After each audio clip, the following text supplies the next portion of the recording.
이제 오늘은 중단되었던 창세기 강의를 다시 시작합니다. 4장을 좀 마치겠는데요.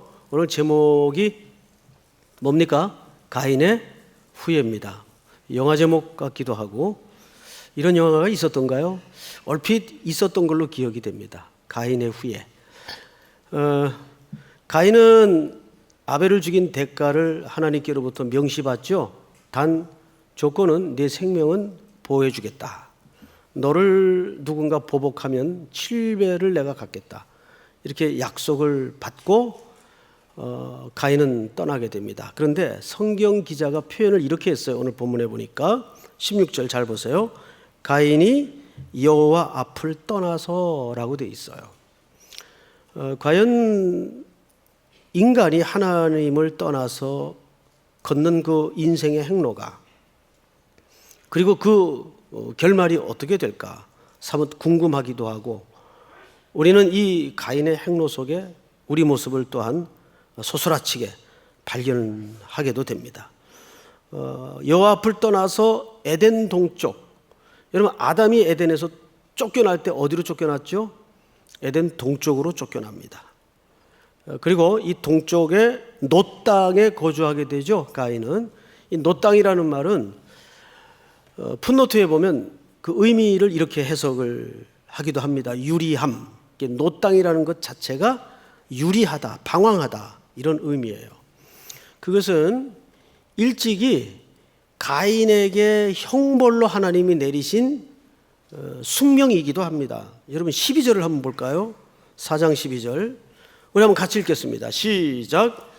내가 밭을 갈아도 땅이 다시는 그 효력을 내게 주지 아니할 것이요 너는 땅에서 피하며 유리하는 자가 되리라. 네.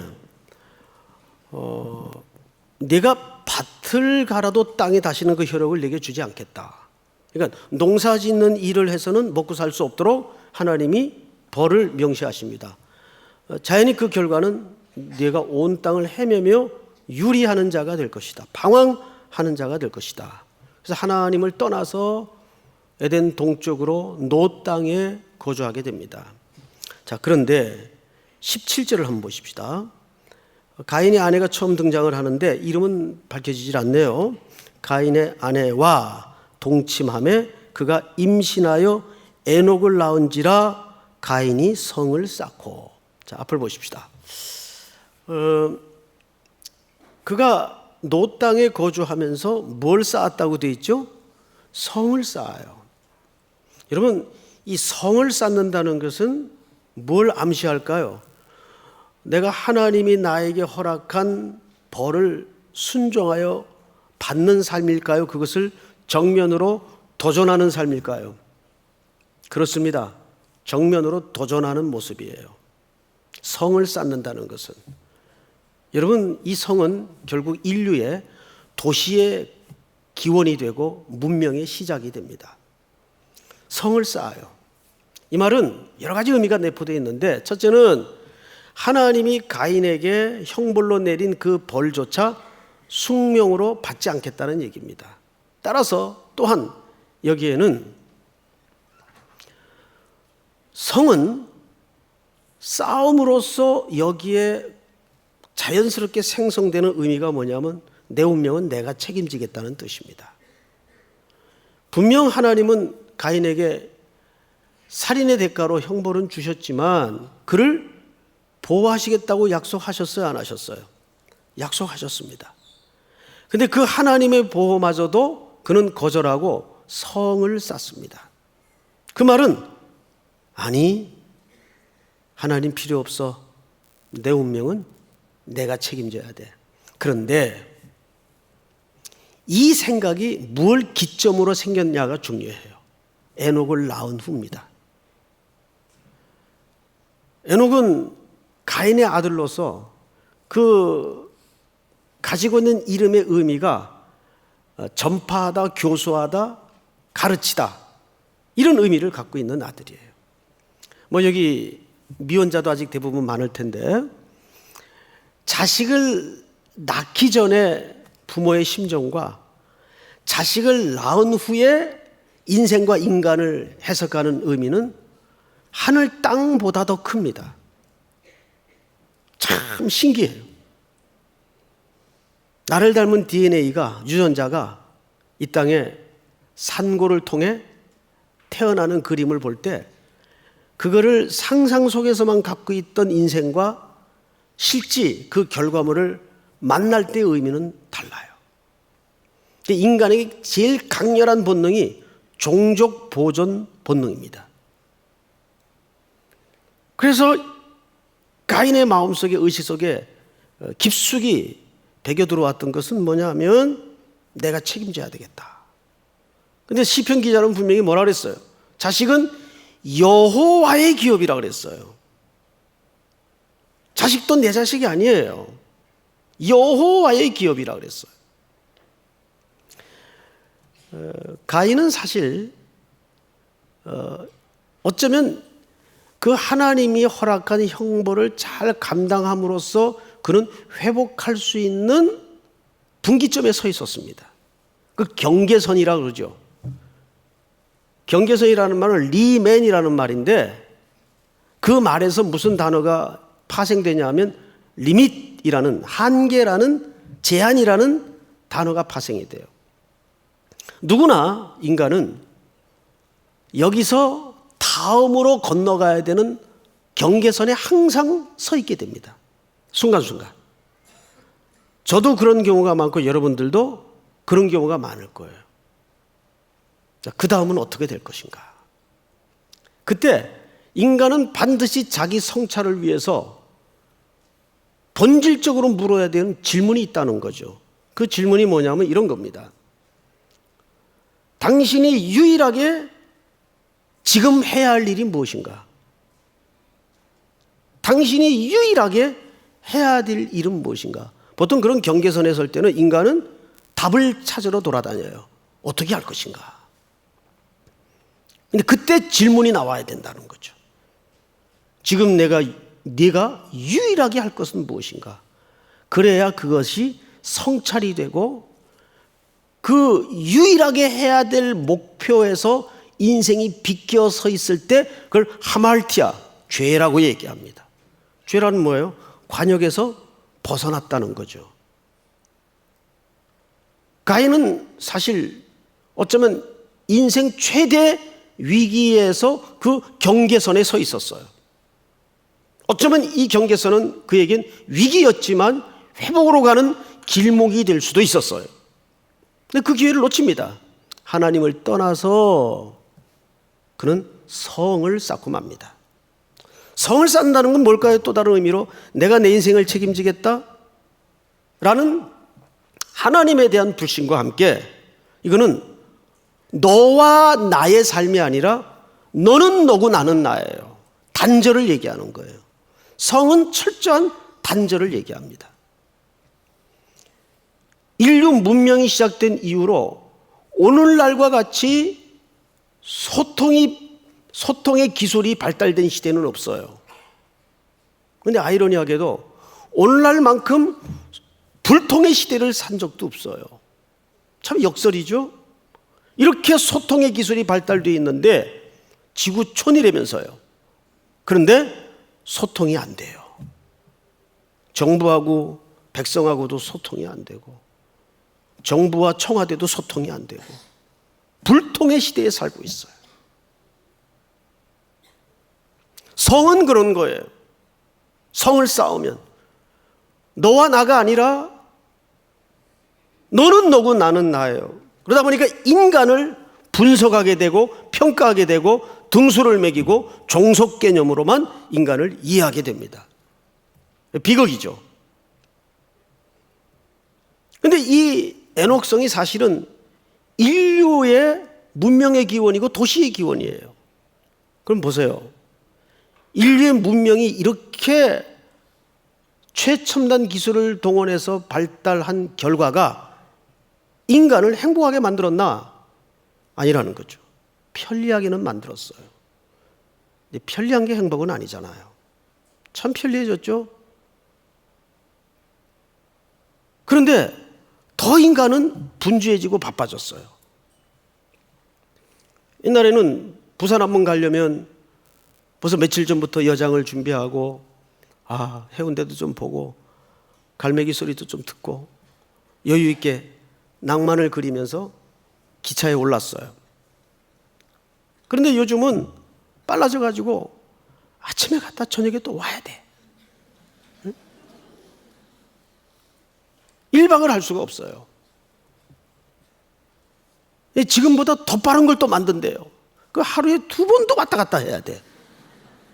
가능한 거리니까. 이제 여기서 인천에서 비행기를 띄우면 뉴욕까지 4시간에 주파하는 비행기가 나옵니다. 그 미국도 하루에 왔다 갔다 해야 돼요. 미국도. 어떻게 하자는 거예요? 그 인간이 고달파지는 거예요. 인간을 행복하게 만드는 게 아닌 문명이. 우리나라 백성들의 행복 지수가 저기 이름도 모를 어느 나라 백성들이 갖는 행복감보다 낮다는 거예요. 정말 곡성에서 나오는 그 질문처럼 무엇이 중요한디? 그 질문이 저절로 나와요. 뭐가 중요하냐? 뭐가 중요하냐? 우리는 경계선에 서게 되면 반드시 지금 네가 해야 되는 유일한 것이 무엇이냐? 이 질문 앞에 반드시 서야 되는데 가인은 하나님을 떠나면서 첫 번째로 성을 쌓고 삽니다. 스스로 고립과 단절을 가져오는 거죠. 너는 너고 나는 나예요. 거기에서 인간에 대한 이해가 달라집니다. 근데 그뿐만이 아니죠. 성경을 잘 볼까요? 17절을 보세요. 아내와 동침함에 그가 임신하여 에녹을 낳은지라 가인이 성을 쌓고 그의 이름으로 성을 이름하여 에녹이라 하니라. 에녹이 이랏을 낳고 이랏은 무야엘을 낳고 무야엘은 무드사엘을 낳고 무드사엘은 라멕을 낳았더라. 지금부터 이 라멕이라는 가인의 6대 손이 아주 중요한 가인의 후손으로서의 절정을 치게 됩니다. 과연 하나님을 떠난 인생의 후예가 어떤 역사를 꽃피워내는가? 라멕을 한번 오늘 집중적으로 좀 고민하게 될 것입니다. 자, 19절을 볼까요? 같이 읽겠습니다. 시작. 라멕이 2 아내를 맞이하였으니 하나의 이름은 아다요 하나의 이름은 실라였더라. 여기에서 에덴 동산의 원초적인 가정의 질서가 깨집니다. 이게 얼마나 무시무시한 역설인지 아세요? 성경에서는 집과 가정과 성을 동일한 단어를 써요. 베이트. 지키기 위해서 베이트를 쌓았어요. 그런데 그 베이트의 가장 기초 단위인 베이트가 깨져요. 이게 인간의 헛됨입니다. 그래서 시편 127편에는 여호와께서 집을 세우지 아니하시면 세우는 자의 수고가 헛되고 여호와께서 성을 지키지 아니하시면 파수꾼의 경성함이 허사로다. 너희가 일찍 일어나고 늦게 누우며 수고의 떡을 먹음이 헛되도다. 헛되도다가 몇 번 등장합니까? 3번 등장합니다. 완전한 헛됨을 얘기합니다. 완전한 헛됨. 성을 싸서 공고히 하자고 벌인 일인데 가정이 무너지고 깨집니다. 첫 번째 부인 이름이 아다입니다. 아다. 이 아다라는 말이 히브리 말로 꾸미고 장식한다 그 말이에요. 굉장히 그 패셔너블한 자매였던 것 같아요. 근데 문제는 가인의 후예에 그 학습된 가문의 가치와 시각으로 그런 여자를 고르고 결혼했다는 얘기입니다. 소위 요즘 이 시대가 요구하는 그 있죠 왜? 무슨 라인 해가지고 그 한 인간의 품성과 내면을 보지 못하고 장식이 요란한 아다와 결혼을 합니다. 그리고 실라를 얻죠. 실라는 그림자란 뜻입니다. 어두움이라는 뜻입니다. 그 이름의 의미가 갖는 것처럼 당연히 이 가정에는 그림자가 드리우고 어둠이 임합니다. 이렇게 해서 두 여인은 3 아들을 낳는데 3 아들만 낳았다는 말은 아니겠고 3 아들이 소개가 됩니다. 더 나을 수도 있었겠죠. 자, 이제 그 아들들을 이제 보십시다. 람에게 아들들이죠. 20절. 아다는 누굴 낳습니까? 야발을 낳았으니 그는 장막에 거주하여 가축을 치는 자의 조상이 되었고 목축업자의 조상이 됩니다. 야발. 그 아우의 이름은 뭡니까? 유발입니다. 전부 발자 돌림이에요. 유발. 근데 이 사람의 직업을 잘 보세요. 그는 수금과 퉁소를 잡는 모든 자의 조상이 되었으며, 자, 앞을 보실까요? 수금과 퉁소를 잡았다는 것은 악기를 다룰 줄 아는 음악인이었다는 얘기예요. 요즘식으로 얘기하면 음악인이 된 겁니다. 예능인이 된 겁니다. 확대를 하자면. 그러면 저는 예능인들도 알고 예능인들도 존경하고 존중합니다. 근데 예능이라는 이 개념 자체는 사실 언제 의미가 더 풍성해집니까? 먹고 등 따쓰고 배부를 때 이것이 의미가 있는 거예요. 지금 총알이 서로 빗발치고 죽느냐 사느냐 문제 앞에서 노래가 나와요? 악기를 연주할 수 있어요? 일반적으로 그러지 못해요. 이 말은 성을 쌓고 지키기를 쌓기를 노력했기 때문에 어느 정도 부를 축적했다는 얘기입니다. 이 시대가. 그리고 이런 음악인들은 오늘날에 발생한 직업의 직군이 아니에요. 저 갈대아 우르라고 불리우는 메소포타미아 문명 지역의 그 고고학 증거들을 보면 그때 이미 가수가 있었어요. 노래 잘하는 자가 있었고 그때 이미 하프라든지 여러 가지 고대 악기들이 이런 새겨진 문형에 나타납니다. 이건 아주 오래된 직업이에요. 유발이 그 직업을 갖고 있는 거예요. 그러니까 이것은 이면에 이미 어느 정도 먹고 살 만한 부가 축적이 되었다는 얘기예요. 어쩌면 이것은 그것을 인생의 주된 목적으로 가치로 노력하고 살았던 사람들에게는 당연한 귀결일 수가 있어요. 그러다 보니까 어떤 일이 벌어질까요? 세 번째 아들 이름을 보십시다. 이제 실라가 22절 한번 같이 읽겠습니다. 시작. 실라는 두발 가인을 낳았으니 그는 구리와 쇠로 여러 가지 기구를 만드는 자요 두발 가인의 누이는 나아마였더라. 네, 여기도 이제 발자가 들어가는 아들이 등장을 합니다. 두발 가인.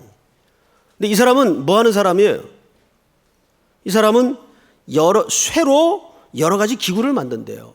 이걸 우리말로 번역하는 과정에서 순할시켰는데 히브리 원뜻을 그대로 보면 이 말은 날카로운 철로 날카로운 무기를 만든다 그 말이에요. 그렇다면 이미 이때 무기를 생산하는 과정이 생기고 직업이 생겼다는 얘기는 그만큼 전쟁과 싸움이 일상으로 벌어지고 있었다는 얘기예요. 이것도 어쩌면 당연한 결론입니다.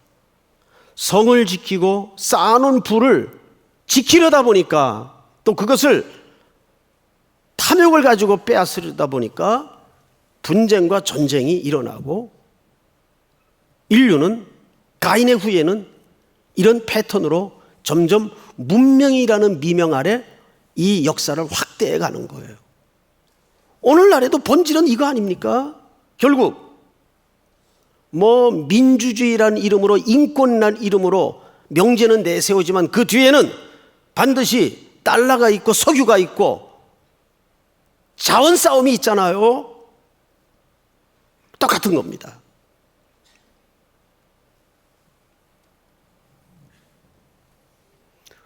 이것이 가인의 후예가 걷고 있는 지금 인류의 모습이고 또 한켠에 우리의 모습이에요. 자, 그렇다면 오늘 이 후손을 이렇게 꽃피워낸 라멕이 어떤 인물인가를 좀 더 세밀히 보십시다. 라멕은 어느 날 두 아내에게 노래를 하나 지어 부릅니다. 23절을 보십시다. 라멕이 아내들에게 이르되 아다와 실라여 내 목소리를 들으라. 라멕의 아내들여 내 말을 들으라. 자, 앞을 잠깐 보십시다. 이것이 노래의 형식으로 시의 형식을 띄어서 여기 기록되어 있기 때문에 이 의미가 별로 이렇게 우리에게 와닿질 않아요. 근데 원래 원문 그대로 느낌을 살려서 읽으면 이거는 굉장히 의기양양해서 거만하게 거들먹거리며 부르는 노래예요. 도대체 무슨 내용을 그렇게 거만스럽게 거들먹거리며 부르는가? 그 뒤에 내용을 보니까 이러네요. 내 말을 들으라. 나의 상처로 말미암아 내가 사람을 죽였고 나의 상함으로 말미암아 소년을 죽였도다. 이 무슨 얘기입니까? 밖에 나가서 일을 하다가 한 어린 소년이 실수로, 과실이죠, 실수로 자기에게 상처를 입혔던 것 같아요. 뭐 돌이 튀어서 어딜 다쳤다든지. 그런데 자기는 상처를 입었는데 그 분노 조절이 안 돼서 그 소년을 어떻게 한 겁니까? 죽인 겁니다. 에? 분노 조절이 안 돼서 죽인 거예요. 문제는 죽인 것도 문제인데 더 큰 문제는 이걸 자랑 삼아 지금 노래하고 있다고요. 말세의 징조 중에 하나가 뭐냐면 더러운 것을 자랑하는 거예요. 더러운 영광을 자랑하는 거예요. 저 예비군 훈련 가보면 남자들 깨구리복 입혀놓잖아요. 과학 아니에요. 뭐 학교 다닐 때 몇 명 때려 죽인 거, 몇 명 잡은 거, 몇 대 1로 붙은 거, 술 먹고 자기가 무슨 짓을 했는 거, 그거를 자랑 삼아 얘기를 해요. 자랑 삼아. 갑자기 몇 분이 고개를 숙이는데 자랑 삼아 얘기를 해요. 어릴 때는 한테의 치기라고 봐도 여러분 철들 만한 나이가 되어서 그런 걸 자랑 삼는다면 그건 심각한 거죠. 심각한 거죠. 그런데 라멕은 자기의 분노를 조절하지 못해서 사람을 죽인 것을 자랑합니다. 누구든지 나 못 건드려. 건드리기만 해봐. 이렇게 될 거야. 그걸 아내들에게 자랑해요. 소녀는 실수로 상해를 입혔는데 자기는 그 분노를 조절하지 못해서 자랑을 해요. 여러분, 여기 뭐가 빠진 사회입니까? 자비. 자비라는 말을 영어로 compassion이라고 그러죠. 그 두 가지 단어가 조합된 단어인 걸 아실 겁니다. come, 무엇과 함께, with라는 개념이죠. 무엇과 함께. passion, 열정이라는 단어도 되지만 원래 뜻은 괴롭다, 고통스럽다 그 말이에요. 그러니까 고통스러운 이웃과 함께하는 게 compassion, 자비예요. 그 자비가 사라졌어요. 무자비한 사회가 되었어요. 이것이 어쩌면 성을 쌓고 사는 사람들의 당연한 결말이에요. 너는 너고 나는 나지 너와 나는 없어요. 여러분, 그런데 여기 아주 절정을 찍는 문장 하나가 우리 마음을 놀라게 합니다. 24절을 같이 한번 읽읍시다. 시작. 벌이 700일진데 라멕을 위하여는 벌이 77배이리로다 하였더라. 네, 아마도 자기의 손조 가인에게 보호책으로 하나님이 말씀하셨던 7배의 징벌에 대해서 듣고 알고 있었던 것 같아요. 누구든지 가인에게 보복하는 자는 7배의 벌을 받을 것이다. 이걸 전에 들어 알고 있었던 것 같아요. 그런데 그 뒤에 가관인 것이 라멕을 위하여 벌이 77배이로다. 무슨 뜻입니까? 가인을 손대는 자는 7배 벌을 받지만 내가 사람을 죽였다고 해서 나를 보복하거나 징벌하려고 달려드는 자에게는 77배, 또 다른 번역에는 70배의 7번, 490을 얘기합니다. 어떤 번역 성경에는. 어쨌든 그렇게 응징할 것이다. 그런데 이 얘기를 누가 했느냐가 중요한 거죠. 하나님이 하셨습니까? 자기가 한 얘기입니까? 자기가 한 얘기예요. 그러면 이 성의 주인은 하나님입니까? 라멕입니까? 라멕이에요. 하나님이 아니에요. 자기가 자기 인생의 주인이 되어서 성을 공고히 하고 거기가 영원한 것을 보장해주고 모든 것을 지켜줄 것처럼 속고 살아요. 이렇게 인류는 파멸로, 멸망으로 치달아가고 있는 겁니다. 소망이 없어요. 그래서 하나님은 역사를 이렇게 끝내실 건가요? 다행스럽게도 성경은 왜 복음이라고 말합니까? 그 다음 절 때문입니다. 여러분 25절에 보시면 이렇게 돼 있어요. 아담이 다시 자기 아내와 동침하며, 아담이 다시 나오죠. 동침하며 그가 아들을 낳아 이름을 셋이라 하였으니 이는 하나님이 내게 가인이 죽인 아벨 대신에 다른 씨를 주셨다 함이며. 자, 앞을 잠깐 보십시다. 가인에 의해 살해된 아벨이 갖는 이름의 의미는 허무하다 그 뜻이에요. 이 인간의 원래 결말이고 모습이에요. 그래서 하나님은 그 아벨을 대신해서 아담에게 아들을 하나 주셨는데 그 아들 이름이 셋입니다. 셋.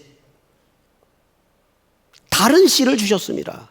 그리고 이제 5장은 그 셋의 후손이 등장을 하는데 4장 끝에 보니까 그 셋의 후손에 대해서 힌트 하나를 성경 기자가 이렇게 남겨놓고 있습니다. 마지막 절 26절 다 같이 시작. 셋도 아들을 낳고 그의 이름을 에노스라 하였으며 그때 사람들이 비로소 여호와의 이름을 불렀더라. 아벨을 대신하여 주신 다른 씨에게서 난 셋의 후손들이 놀랍게도 무너졌던 예배와 하나님을 향한 영적인 부흥을 일으킵니다. 여호와의 이름을 불렀더라. 여러분, 세상에 드러난 역사를 보면 가인의 후손이 확실해요. 이렇게 처참할 것 같고 끝날 것 같고 답이 없고 모순투성이고 허무해요. 세상을 보면 정부 들어설 때마다 보랏빛 꿈을 얘기하지만 끝날 무렵에는 항상 어느 정부든지 이 지경이에요. 세상을 봐도 그렇고 교회를 봐도 더더욱 그래요. 정말 희망은 없는 것인가? 아니에요. 그 가운데서도 이 땅에 유일한 소망을 하나님이 교회 속에 감추어 놓으신 겁니다. 셋의 후손들을 통해서 감추어 놓으신 겁니다. 여러분, 성경에는 라멕이 2명 등장하는 거 아세요? 가인의 후손 중에 라멕이 등장을 해요. 그런데 이 셋의 후손 속에 라멕이 등장을 하는데 그 라멕이 누굴 낳습니까? 노아를 낳아요.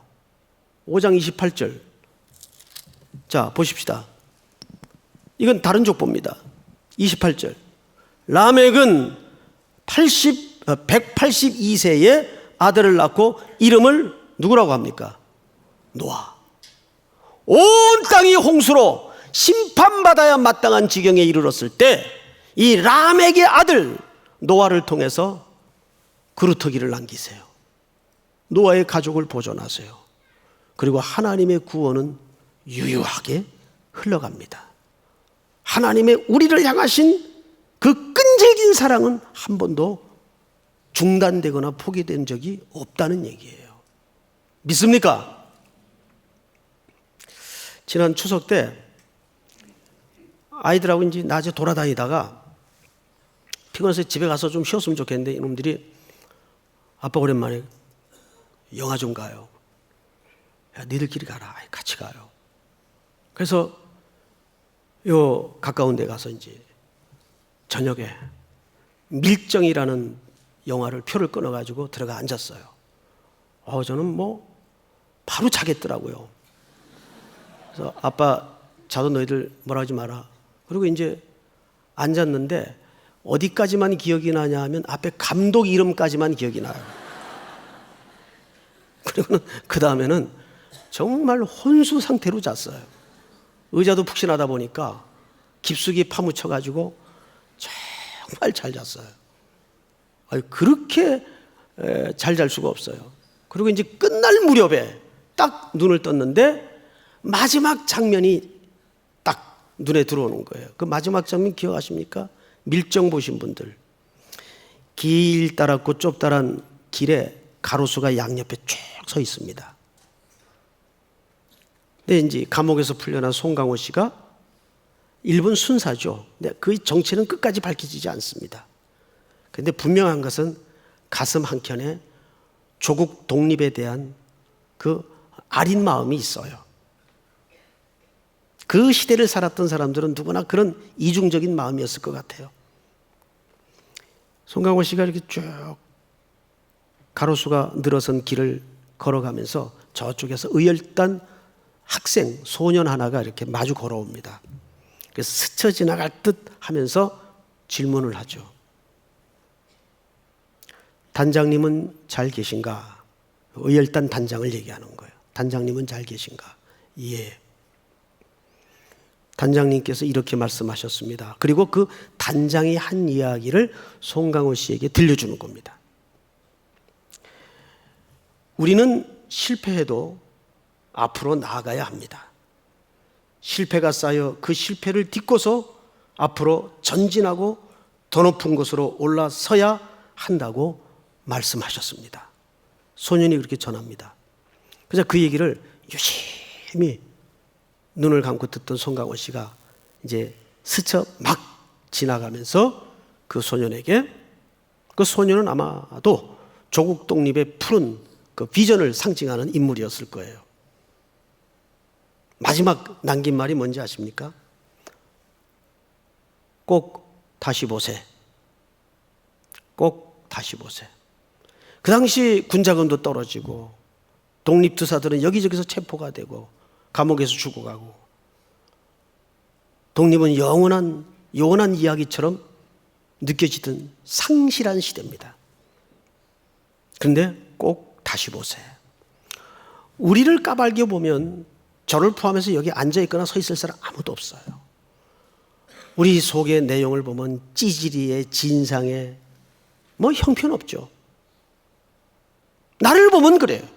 그러나 우리 지난주 설교처럼 십자가 언덕을 넘어 주께서 완성하실 그 베드로를 볼 때 우리는 오늘도 눈물겨운 사랑에 묶여서 또 일어나 이 길을 가는 겁니다.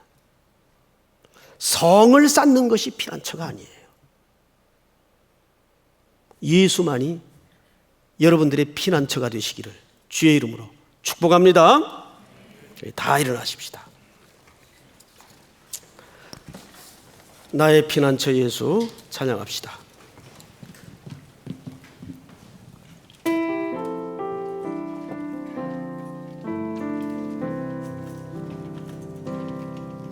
나의 피난처 예수 의지해요.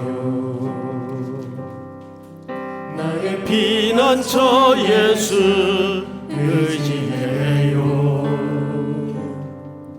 나의 가는 길에 거센 바람 몰아쳐와도 나의 피난처 예수 의지해요. 나는 영원히 주님 사랑해요.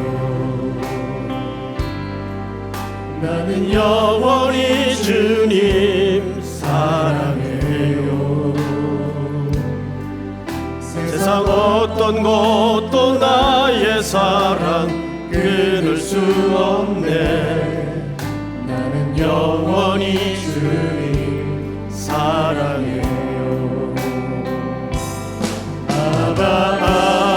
아버지 나를 사랑하시니 나의 모든 것 주께 드려요. 아버지 내가 여기 있으니 주님 영광 위하여 써주세요. 아버지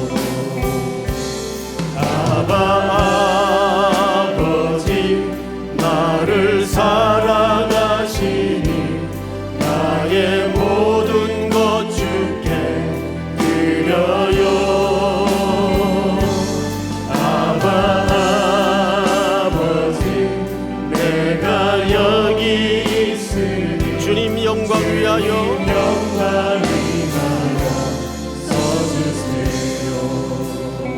머리 숙여 한번 기도합시다. 또 한 주간의 새날이 시작이 되었습니다. 하나님, 성을 쌓는 인생이 아니라 그리스도께서 걸으라신 그 길을 걷는 인생이 되게 하여 주시옵소서.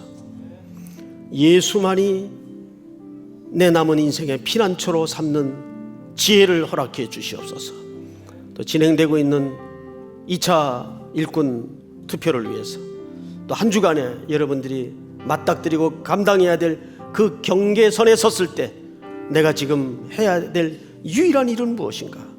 이 지혜를 분별케 하여 주시옵소서. 우리 한번 주여 부른 다음에 기도합니다. 주여, 하나님 은혜를 감사합니다. 오늘도 우리들에게 말씀을 주시고 가인의 후예 속에